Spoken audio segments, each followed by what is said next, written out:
Usually I'd go scrumping, but if I cross the man in charge, I may never get to heaven. Hello, how are you? Hello. What an extraordinary orchard you have. They're Yes, beautiful. It's lovely right now, isn't it? Oh, absolutely spectacular. Father Rayner has been tending to this orchard since he became a monk at the monastery 12 years ago. And these are bramleys. I always thought bramleys were green. If you expose bramleys to the sun, then eventually they will be red, like any other apple. Oh, right. So I want to make an apple pie. What type do you think's best? Well, you want something which isn't too juicy, too squidgy, which still keeps a little bit of texture in there.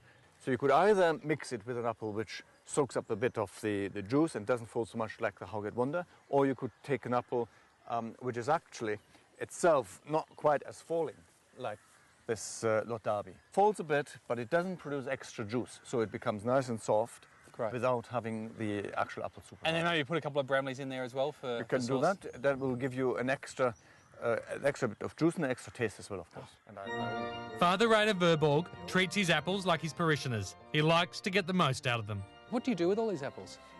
Well, the big ones and the nice ones Yeah. we sell. Okay. The small ones, I'm afraid, they go into the shredder. They are going to made into juice. The Yeah. juice is then fermented and made into cider, and the cider is then distilled into cider brandy. Cider brandy. Ah, that could be very good in a custard with the apple pie. I think it will give you really the edge. I can't turn down a tipple from the holy man, although I think Father Rayner wants to teach me a valuable lesson. The first thing you have to get is, of course, these apples into small pieces first. Otherwise, if you start squidging on those, you will not get much juice out of that. And that's why we have this mill, which breaks them up into really nice little pieces. And that's the first thing you have to do. So how many do you put in there? Oh, just a handful. Just a handful like that? Yeah. Okay, and then just turn the go... wheel. Oh, There we okay. are.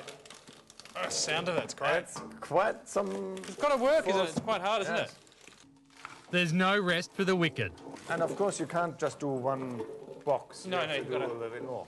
What a big job. Who does this? It is. No one. No one? Not anymore. Not anymore, no? No, we have given up on that. Oh, really? Yeah, So we you are just got me now doing it. we are now doing mechanically. I think Father Rayner saw me coming. But once I've loaded his apple press, I'll just be minutes from tasting his divine drink. This is your muscle. It is a car jack.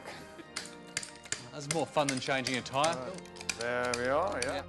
That's amazing how much comes out. This apple juice is fermented to make the Abbey's famous brandy. Of course, for a real brandy, you need a real glass. So that's quite a different colour. To most brandies I think of really that rich amber. This is very light. It almost looks Very like light because it hasn't been in any heavy toasted barrels. Ah, beautiful. Really, it's got all the apple fragrances. Oh, it's incredibly light and delicious. That's going to be perfect